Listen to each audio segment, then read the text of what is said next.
Welcome to another edition of our Cherry Lab. Look forward to this episode of our shortcut series, which will once again be about Windows shortcuts. Today, however, the shortcuts will be of a somewhat special. Let's go! Let's start straight from the desktop. With Windows Control-P, we open a window where we can change our screen configuration. Close it with Escape. Want to connect a wireless device?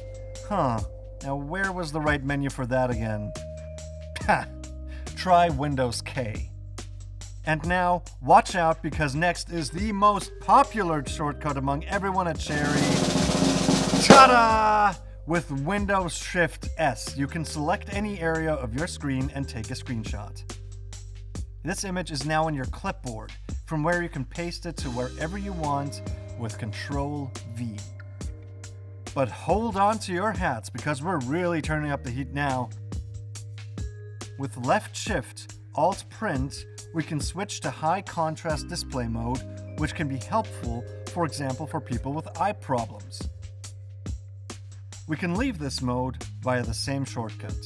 And that is it for today's edition of Cherry Lab. If you like the video, don't forget to subscribe and give it a thumbs up. Stay tuned and rock on.